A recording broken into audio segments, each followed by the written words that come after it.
여러분의 구독과 좋아요는 이야기를 들려드리는데 큰 힘이 됩니다. 감사합니다. 이런 형편에 왜 저를 낳으신 거예요? 정말 힘들고 답답해요. 난 한평생 너를 위해 살았어. 어릴 때 우리 가난했지만 내가 원하는 거 해달라는 건 최대한 다 해주려고 노력했어. 요즘 부모님들은 자식이 결혼할 때까지 다 도와주시잖아요. 그런데 결혼 준비를 아무것도 못 도와주신다니 여자친구한테 뭐라고 말하죠?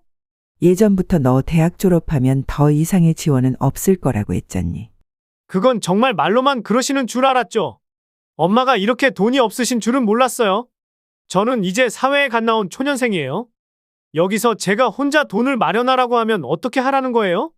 결혼해서 조금씩 모아가면 되잖니. 꼭 처음부터 크고 좋은 집에서 시작해야 하는 건 아니야. 그건 여자친구 쪽에서 원하니까 그렇죠. 내 여자친구가 너를 좋아한다면 있는 그대로 사실을 말하는 게 뭐가 그렇게 어려워. 저희 집에 돈이 없어서 결혼 준비는 아무것도 못해요. 이렇게 여자친구랑 예비 장인 장모님께 말씀드리라고요? 저를 어떻게 보시겠어요? 돈 없는 부모는 죄인. 아들이 낳게 내뱉은 이 말은 바로 옆에 있던 67세 한 씨의 마음을 찢어놓았습니다. 경기도에 사는 한 씨는 그날 밤 전날 끓여둔 미역국을 데워 혼자 늦은 저녁을 먹고 있었습니다.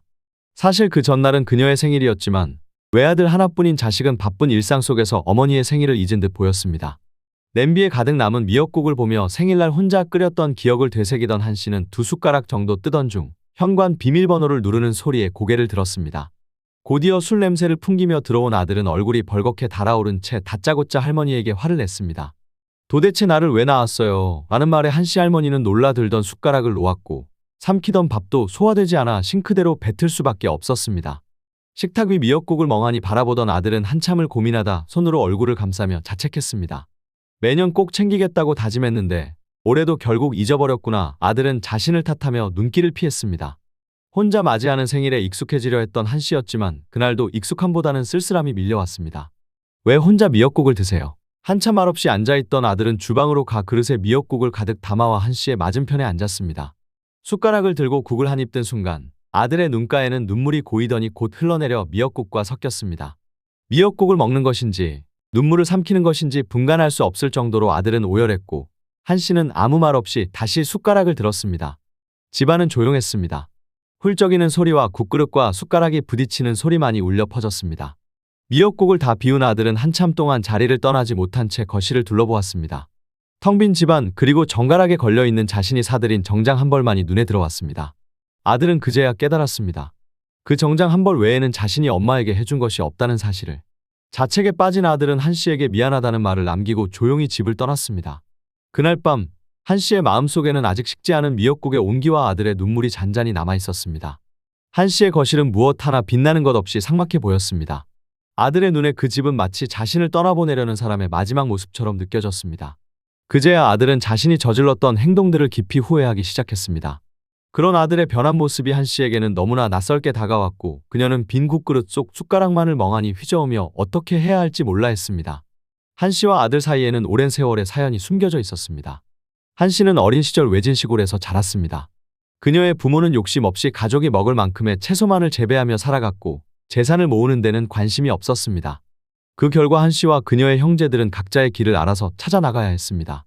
오빠들은 성인이 되기도 전에 돈을 벌기 위해 타지로 떠났고 언니들은 20살이 되자마자 중매로 시집을 갔습니다. 하지만 효심이 깊었던 한 씨를 유난히 아끼던 부모님은 그녀가 결혼하지 않고 자신들을 곁에서 돌봐주기를 바랐습니다. 그래서 한 씨는 30이 될 때까지 부모님과 함께 채소를 캐며 극진히 모셨습니다. 그러나 부모님은 자신들이 세상을 떠나고 홀로 남을 한 씨를 안타깝게 여겼고 결국 그녀를 늦은 나이에 중매로 시집 보냈습니다. 그렇게 한 씨는 새로운 삶을 시작하게 되었습니다. 그녀의 남편은 7살 연상이었으며 주로 일용직으로 일을 했습니다. 하지만 40이 넘어서 허리 건강이 급격히 악화되면서 일을 하지 못하는 상황에 처했습니다. 남편이 병상에 눕게 되자 한 씨는 대신 가족의 생계를 책임지기 위해 일용직으로 일을 나가기 시작했습니다. 이전에는 남편을 따라 가끔씩 일을 했지만 이제는 남편을 대신해 매주 6일씩 일하러 다녀야 했습니다. 그나마 남편이 중간중간 일을 하려고 했지만 하루만 일해도 허리가 더 나빠져 결국 쉬어야 했습니다. 남편이 건강을 잃기 전 두 사람은 하나뿐인 아들을 낳았습니다. 한 씨는 아들만큼은 대학 졸업까지 꼭 지원해 주겠다는 일념으로 악착같이 일했습니다.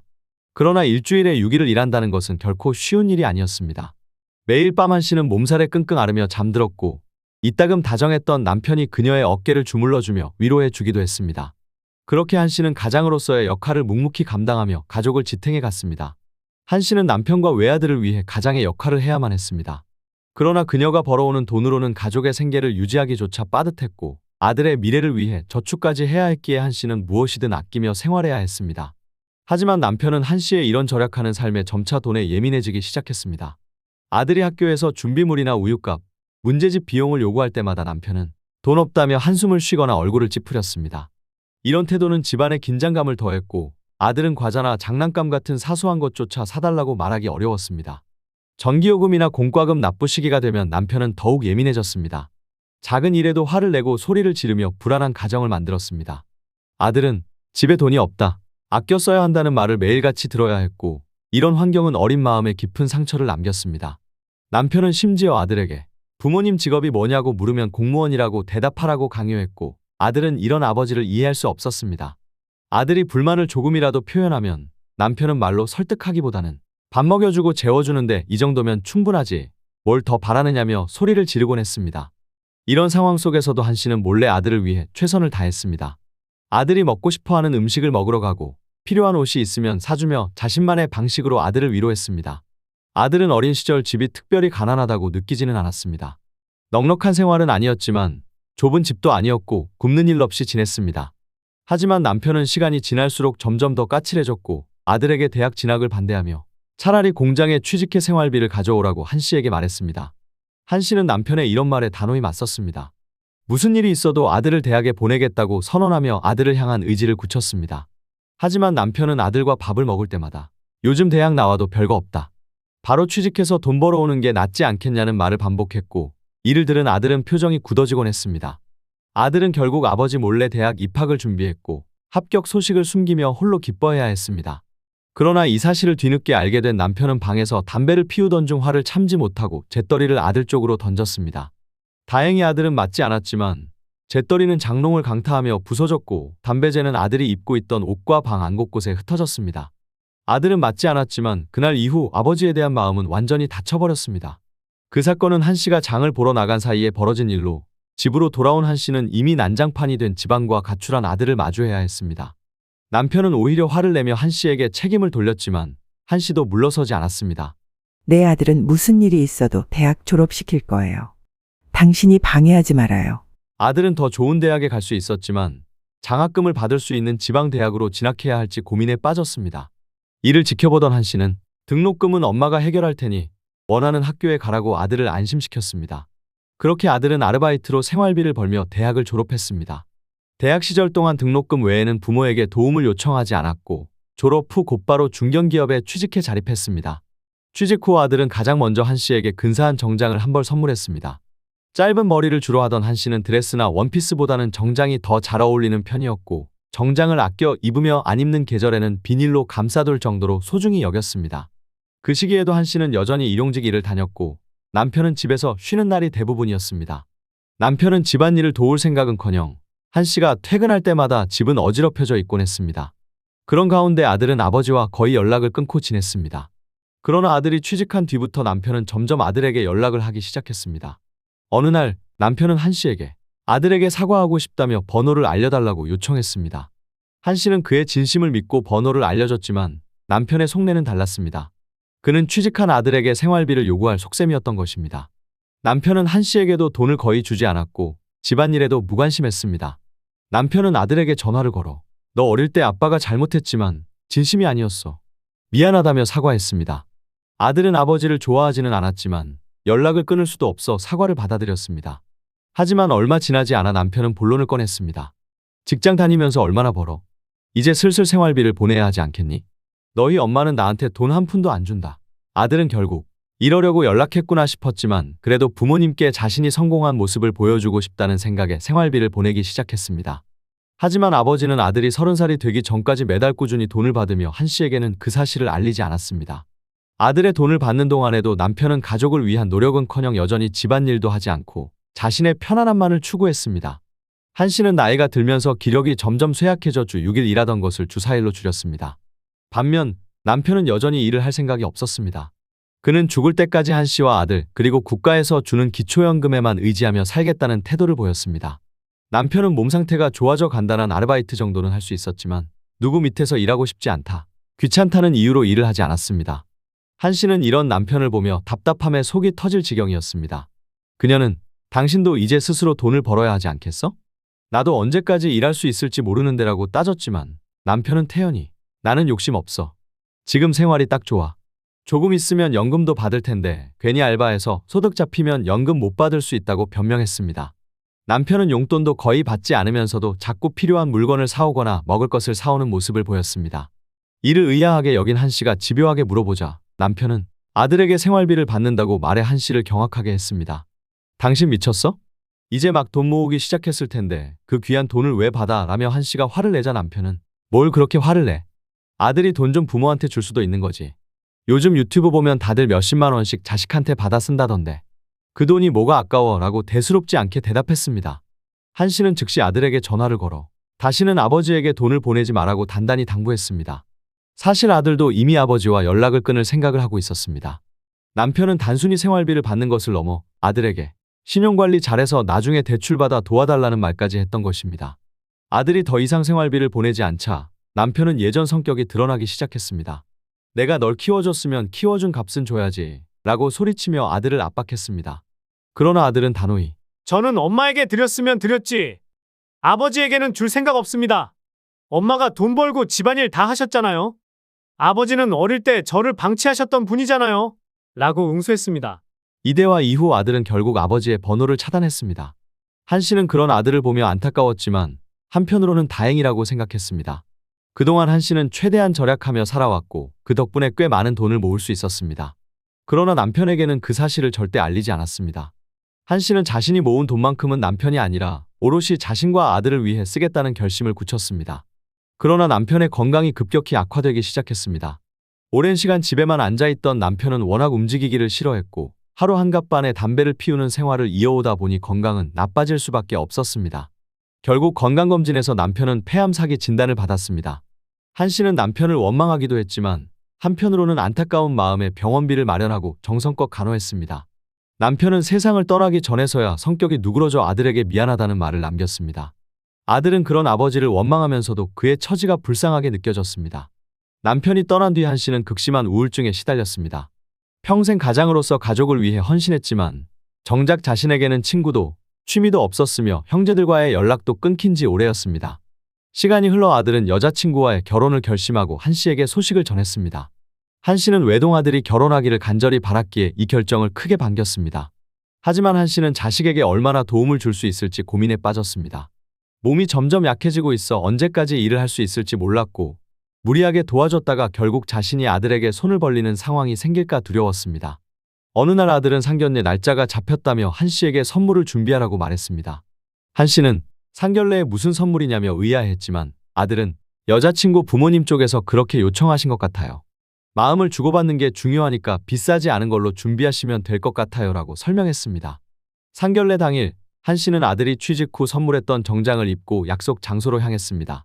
하지만 도착하자마자 그녀는 며느리의 부모님인 예비 사돈을 보고 적잖이 놀랐습니다. 사돈은 주말 드라마에 나오는 부잣집 여주인공처럼 화려한 드레스를 입고 진주 목걸이를 착용한 모습이었습니다. 팔꿈치까지 내려오는 긴 머리는 정성껏 트리트먼트와 드라이로 손질되어 있었고 눈가에는 화려한 펄이 가득한 메이크업까지 더해져 마치 오늘의 주인공처럼 보였습니다.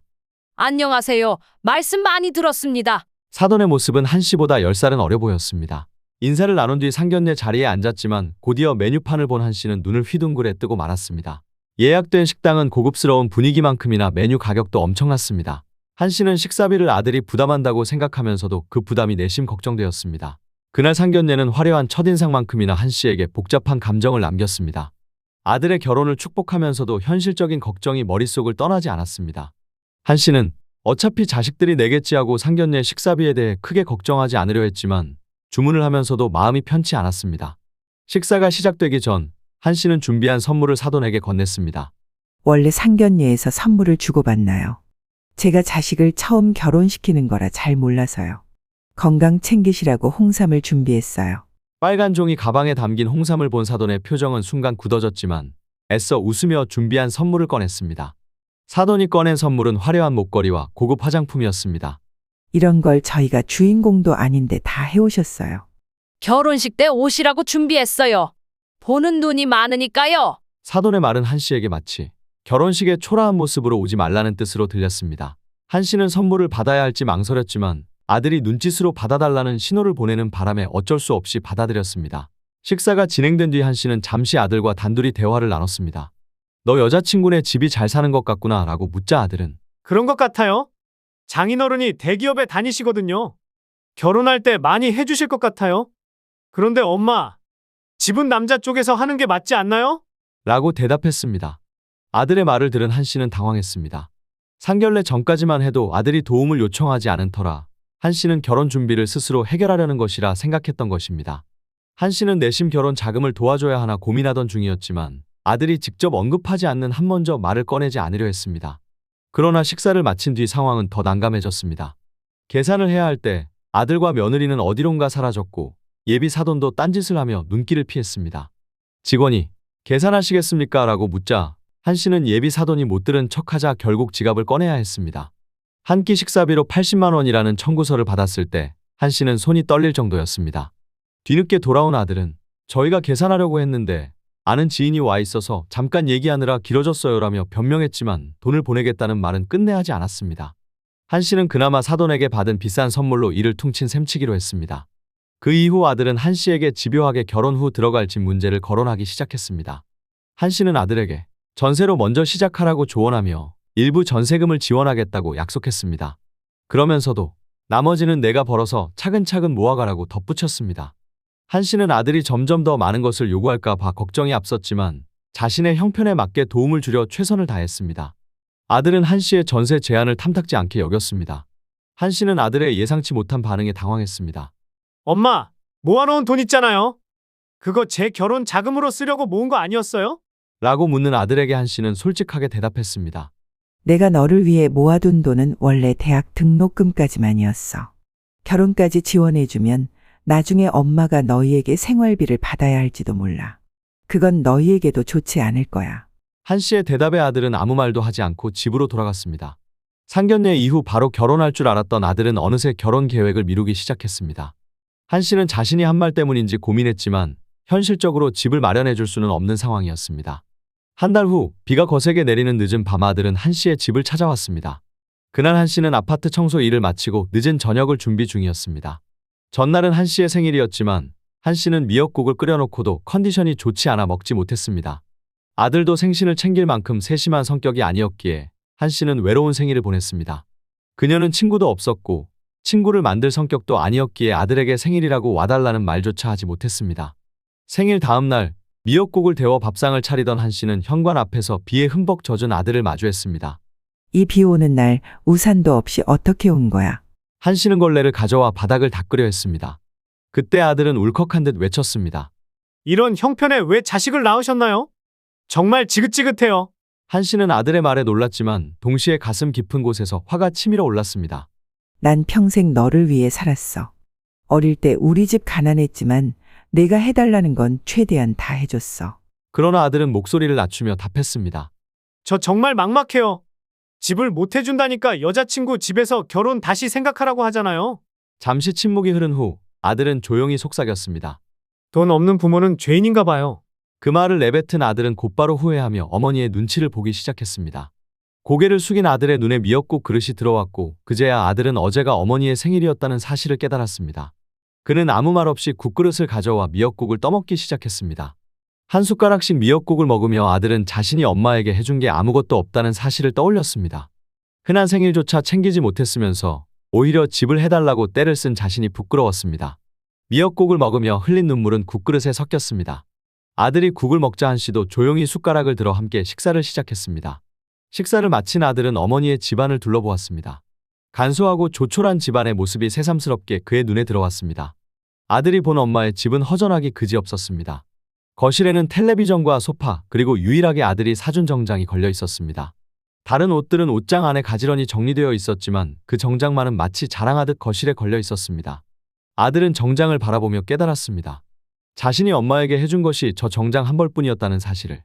한 씨가 그 정장을 얼마나 소중히 여기는지 느낀 아들은 마음이 아파졌고 곧장 신발을 신고 나가며 엄마에게 사과했습니다. 하지만 그날 이후 한 씨와 아들은 서로 연락을 하지 못한 채 시간이 흘렀습니다. 몇 달 뒤 아들은 드디어 여자친구와 결혼을 하겠다며 한 씨를 찾아왔습니다. 그리고 그동안 결혼을 미룬 이유를 털어놓았습니다. 아들은 여자친구의 부모님과의 갈등 때문에 고민이 많았다고 말했습니다. 여자친구의 아버지는 대기업에 다녔지만 씀씀이가 워낙 커 은퇴 후에는 모아둔 돈이 거의 없었다고 했습니다. 예비 사돈은 딸에게 키워준 값을 요구하며 생활비를 보내라고 압박했습니다.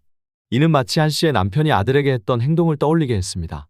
한 번은 여자친구의 어머니와 만난 적이 있었는데 그녀는 시어머니에게도 잘해야 하지만 무엇보다 나에게 잘해야 한다. 너희가 돈 많이 벌어서 나를 해외여행 보내줘야 한다. 고 요구하며 우리 쪽이 해줄 건 없으니 남자 쪽에서 다 준비해야 한다는 말을 덧붙였습니다. 심지어 한 달에 한 번씩 집에 방문하라며 아들의 시간을 요구하기도 했습니다. 그러다 아들이 집을 마련하지 못한다고 하자 여자친구의 부모님은 결혼을 반대했습니다. 하지만 여자친구는 부모님의 반대를 이해하지 못하고 결국 부모님의 지원 없이도 결혼하겠다며 강경한 입장을 보였습니다. 이에 예비 사돈은 어쩔 수 없이 딸의 결혼을 허락했습니다. 한 씨는 예비 사돈과 달리 아들과 며느리에게 따뜻한 말을 건넸습니다. 나한테 잘하지 않아도 돼. 너희 둘이 잘 사는 게 진정한 효도야. 해외여행 같은 건 필요 없으니 돈 많이 벌어서 더 큰 집으로 이사가고 너희를 위해 쓰렴. 엄마한테는 가끔 보고 싶을 때 미리 말하고 오면 돼. 맛있는 거 준비해 놓을게. 혹시 결혼 준비하다가 막히는 게 있으면 언제든 얘기하고. 결국 아들은 소박한 결혼식을 올리고 새 살림을 차렸습니다. 한 씨는 결혼 준비 과정에서 신부 측에 할 수 있는 건 다 해줬지만 신부 측에서는 아무런 도움을 받지 못했습니다. 며느리는 죄송하다며 돈을 돌려주겠다고 했지만 한 씨는 이를 거절했습니다. 사돈이 경제적으로 여유가 없다는 말을 들은 이상 더 요구하지 않았습니다. 하지만 한 씨를 가장 괴롭게 한 건 사돈과의 간섭이었습니다. 사돈은 딸이 생활비를 주지 않자 아들에게 몰래 연락해 딸에게는 말하지 말고 생활비를 보내달라고 요청했습니다. 아들은 이런 요청에 난감함을 느꼈습니다. 또한 만나서 얘기할 때마다 사돈은 사위의 연봉 이야기를 꺼내며 왜 연봉이 이 정도밖에 안 오르느냐며 면박을 주기도 했습니다. 결혼기념일에 아들과 며느리가 밥을 사줬을 때도 용돈은 없냐는 말을 웃으며 던졌다고 합니다. 이 모습을 본 한 씨는 사돈과의 태도에 불편함을 느꼈습니다. 아들 역시 이런 장인 장모님을 보며 결혼을 망설였었다고 고백했습니다. 한 씨는 아들이 겪는 어려움에 안타까움을 느꼈지만 묵묵히 아들의 결혼 생활을 지켜보기로 했습니다. 대부분의 장인, 장모는 사위와의 관계를 조심스러워하지만 한 씨의 아들의 장인, 장모는 달랐습니다. 그들은 사위를 오히려 함부로 대하기 시작했습니다. 딸이 전화를 받지 않으면 사위에게 전화를 걸어 왜 전화를 빨리 받지 않느냐고 불평하며 화를 내기도 했습니다. 심지어 아이를 가지지 말고 그 돈으로 우리를 잘 모셔라는 황당한 요구까지 했습니다. 아들은 과거 아버지에게 당했던 기억이 트라우마로 남아있었기에 이런 장인 장모와 더는 연락하고 싶지 않았습니다. 며느리 또한 부모님의 지나친 간섭과 요구에 지칠 대로 지쳐 있었습니다. 결국 아들 부부는 상의 끝에 사돈과의 연락을 끊기로 결심했습니다. 며느리가 이 사실을 부모님께 전하자 사돈은 그제야 딸에게 미안하다, 다시는 그러지 않겠다고 약속했지만 딸은 이미 부모님을 피하기 위해 집을 옮기고 전화번호를 바꾼 상황이었습니다. 한 씨는 아들 부부의 결정을 전적으로 지지하며 그들의 선택을 존중했습니다. 그러나 사돈은 자식들과의 연락이 끊기자 한 씨를 찾아왔습니다. 한때 한 씨의 집에 방문했던 기억을 떠올려 집을 찾아온 것입니다. 이전 방문은 한 씨의 초대를 받은 것이었지만 사돈이 한 씨의 집 상태를 확인하려는 의도가 엿보였습니다. 당시에도 사돈은 한 씨의 집을 보고 집이 정말 허름하네요. 라는 말을 한 씨 앞에서 대놓고 했던 적이 있었습니다. 이번 방문에서도 사돈은 한 씨의 집에 들어서며 어색하게 인사를 건넸습니다. 이에 한 씨는 담담하게 말했습니다. 이렇게 초라한 집에 무슨 일로 오셨나요? 사돈은 그 말을 듣고 순간 당황했지만 애써 웃으며 말했습니다. 혼자 사는 집이 이 정도면 훌륭하죠? 사돈의 말 속에는 한 씨의 집을 깎아내리는 듯한 뉘앙스가 섞여 있었지만 한 씨는 굳이 반박하지 않았습니다. 대신 차분히 응대하며 사돈의 의도를 파악하려 했습니다. 한 씨는 사돈의 말과 태도가 어쩜 그렇게 거슬릴 수 있는지 생각했습니다. 어쩐 일로 오셨어요? 라는 한 씨의 질문에 사돈은 돌려 말하려 했지만 한 씨가 이해하지 못하자 결국 직설적으로 물었습니다. 딸과 사위가 연락이 안 되네요. 혹시 아들 사는 집 주소를 아시나요? 한 씨는 아들 부부의 주소를 알고 있었지만 당연히 알려줄 생각이 없었습니다. 저도 본 적이 없어서 잘 모르겠네요. 라고 둘러댔습니다. 그러자 사돈은 그러면 혹시 사위 전화번호가 바뀌었나요? 제가 핸드폰을 물에 빠뜨려서. 라며 전화번호를 물어봤습니다. 한 씨는 어떻게든 정보를 주지 않으려고 거짓말로 둘러댔습니다. 사돈은 한 씨의 거짓말을 눈치챈 듯 점점 목소리를 높였습니다. 아니, 지금 거짓말 하시는 거예요? 그거 알려주는 게 그렇게 어려운가요? 이에 한 씨는 차분히 답했습니다. 예, 괜히 알려드렸다가 우리 애들 힘들게 할 바엔 모르는 게 낫죠. 사돈은 격앙된 목소리로 다시 따졌지만 한 씨는 더 이상 참지 않고 말했습니다. 말 나온 김에 한 말씀 드릴게요. 자꾸 자식들에게 키워준 값 요구하고 싶으신가요? 저는 정말 가난하게 살아왔고 지금도 큰 돈은 없지만 자식이 주는 돈은 아까워서 쓰지도 못합니다. 자식들한테 받은 돈으로 옷 사고 화장품 사고 그게 정말 자랑스러운 일인가요? 자식들을 보험처럼 여기는 것도 문제지만 그들에게 미안한 마음조차 없으신 것 같네요. 한 씨는 한마디를 더 못했습니다. 저는 지금도 아파트 청소하며 스스로 벌고 자식들에게 짐이 되지 않으려고 노력합니다. 사돈께서도 제가 하는 청소 일을 한번 해보시는 게 어떨까요? 의외로 할 만한 일이에요. 사돈은 한 씨의 말을 듣고 귀를 털며 불쾌한 기색을 감추지 못한 채 집을 떠났습니다. 이후 사돈은 아들 부부뿐만 아니라 다른 자식들에게도 비슷한 요구를 하기 시작했습니다. 하지만 다른 자식들에게도 외면받았고 결국 사돈은 식당에서 서빙을 하며 생계를 이어가고 있다는 소식을 한 씨는 나중에 들었습니다. 그 소식을 들으며 한 씨는 한 가지 깨달음을 얻었습니다. 만약 자신에게 돈이 없었다면 자신도 자식들에게 손을 벌리며 그들을 힘들게 했을까? 그럴 때 자식들이 점점 서운함을 느끼고 관계가 멀어지는 상상도 해보았습니다.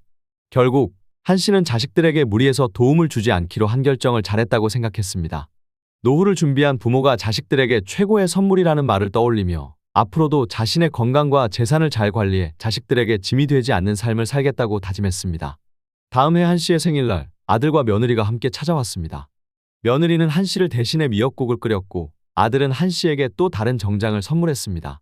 아들은 정장이 유난히 잘 어울리는 한 씨를 위해 색다른 디자인을 골랐습니다.